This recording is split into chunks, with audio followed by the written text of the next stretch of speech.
Did you know that you could rewire your brain and therefore change your behavior? Hi, I'm Ashton, psychotherapist specializing in high sensitivity, HSP myself, and helping other HSPs live a life they love. So, I'm what you call a sensitive sensation seeker.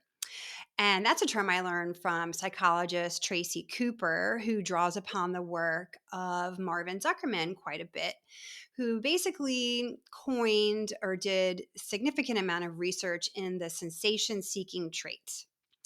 So, a sensitive sensation seeker is someone who is a highly sensitive person and also has the trait of sensation seeking. So that can look a little different than someone who does not have the sensation seeking trait. And basically, the sensation seeking trait has about four characteristics to it. One, we are novelty or experience seeking. Two, we can be thrill and adventure seeking. Three, the trait of disinhibition. And four, there can be a susceptibility to boredom. And of course, just like high sensitivity, it's on a continuum. Not all of us want to jump out of an airplane, and not all of us get bored easily. So, I'm going to tell you about my last experience riding a roller coaster. So, I went to our local amusement park and decided to ride the tallest roller coaster on the East Coast because I have that thrill and adventure seeking characteristic in my trait. And I was pretty much okay until I got on the roller coaster, and then I started losing it, losing my marbles, freaking out. My sympathetic nervous system was engaged. My heart was beating rapidly. I could feel my palms were getting sweaty. I was shaking. My body was shaking, and I felt weak. So as we're going up, up, up, up, up, I was really getting ready to lose it. It felt almost like a panic attack coming on. And as we started to go down that first drop, I instinctively closed my eyes because I knew that about 80% of our stimuli comes in visually. So if you're feeling overstimulated, close your eyes. Even if it's just for 5 seconds, 30 seconds, it will help. It will help to calm your nervous system because you're reducing the amount of stimulation that your sensitivity is bringing in. So I get off the roller coaster and I just start to cry. And I'm shaking, and my body is just unburdening. It's what my body decided that it needed to do to dispel all this nervous energy. And so, um, that's actually an inherent, intrinsic characteristic of some animals in the wild that, like, so let's say after they have a fight with another animal, maybe it's a fight over food or it's a fight over territory, and the after the sympathetic nervous system, the fear is no longer there, the fight's over, and the parasympathetic, that aspect of your nervous system that calms down all the sympathetic responses, the animal's body will just start to shake as just a natural way to dispel that nervousness, that energy. And so that's something that you can do as a human. And it may look weird and you may even feel weird doing it, but you can just shake, and I probably do look weird. And that's okay. If you feel uncomfortable doing that, then don't do that. Or go into a bathroom and do it, or go behind a closed door and do it.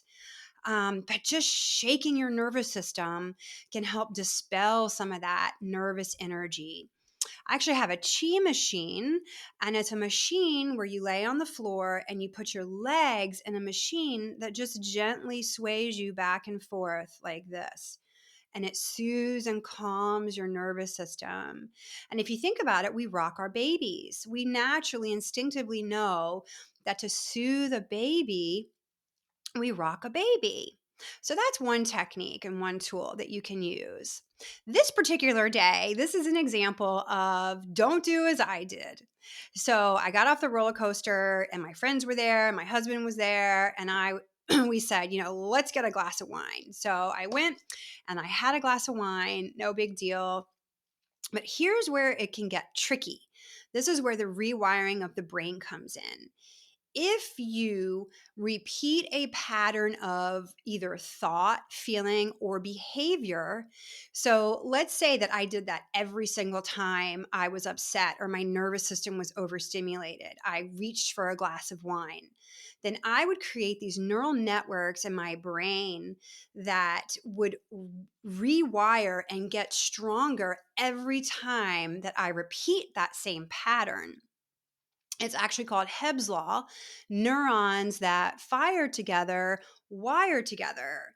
So, drinking a glass of wine or using some other substance is probably not the best bet because you'll create a habit. So, what I like to do, or what I recommend, is using your breath. For me, the breath is one of the most, if not the most powerful tool to calm your nervous system. And for me personally, one of my absolute favorite breath work techniques is called alternate nostril breathing.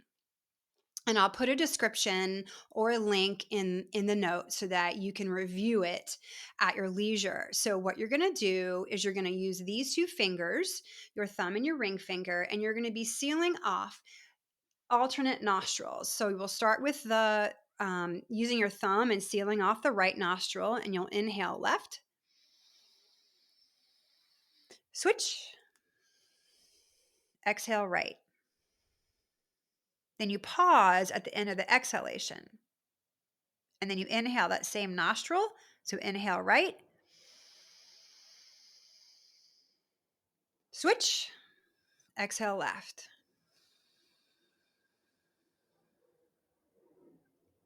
Inhale left, switch, exhale right. Pause. Inhale right, exhale left.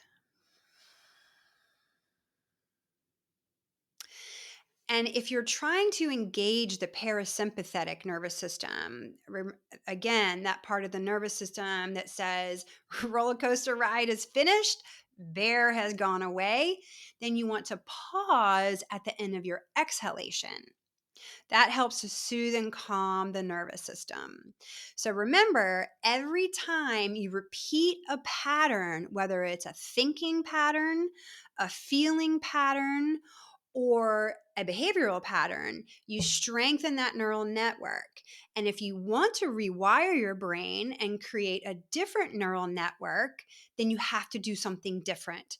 So when you get off that roller coaster, don't reach for that glass of wine. Sit down on the bench and do some alternate nostril breathing, and you'll start creating a pathway for that. So, if you enjoyed this tip and this story, stay tuned for the next episode.